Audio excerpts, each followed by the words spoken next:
And I tried hard to be proud of my service, but all I could feel was shame. And racism could no longer mask the reality of the occupation. These were people, these were human beings. I've since been plagued by guilt anytime I see an elderly man, like the one who couldn't walk, who we rolled onto a stretcher and told the Iraqi police to take him away. I feel guilt anytime I see a mother with her children, like the one who cried hysterically and screamed that we are worse than Saddam as we forced her from her home.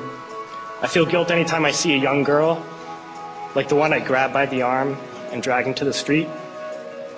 We were told we were fighting terrorists. The real terrorist was me, and the real terrorism is this occupation. Racism within the military has long been an important tool to justify the destruction and occupation of another country. It has long been used to justify the killing, subjugation, and torture of another people.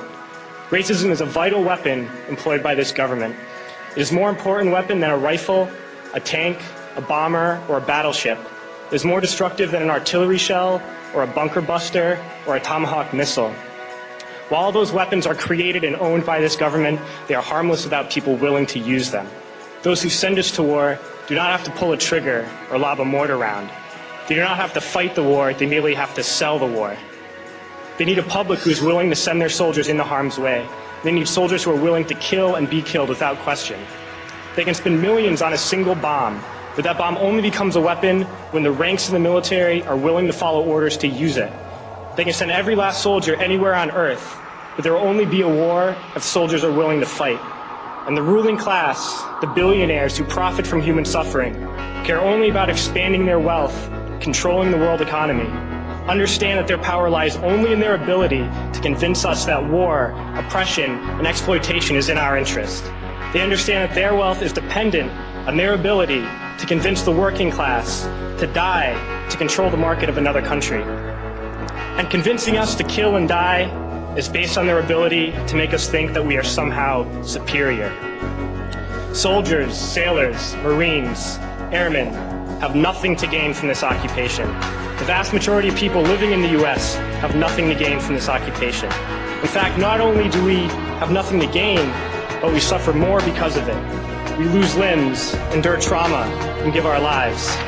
Our families have to watch flag-draped coffins lowered into the earth. Millions in this country without health care, jobs, or access to education must watch this government squander over $450 million a day on this occupation.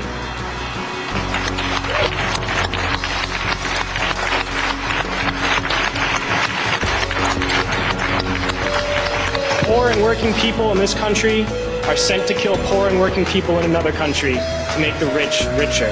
And without racism, soldiers would realize that they have more in common with the Iraqi people than they do with the billionaires who send us to war.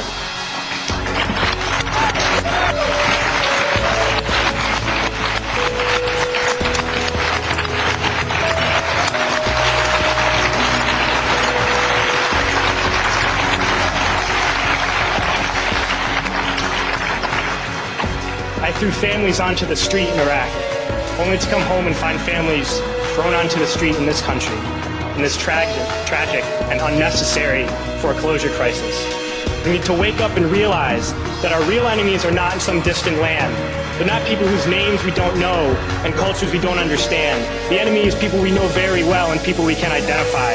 The enemy is a system that wages war when it's profitable. The enemy is the CEOs who lay us off from our jobs when it's profitable. It's the insurance companies who deny us health care when it's profitable. It's the banks who take away our homes when it's profitable.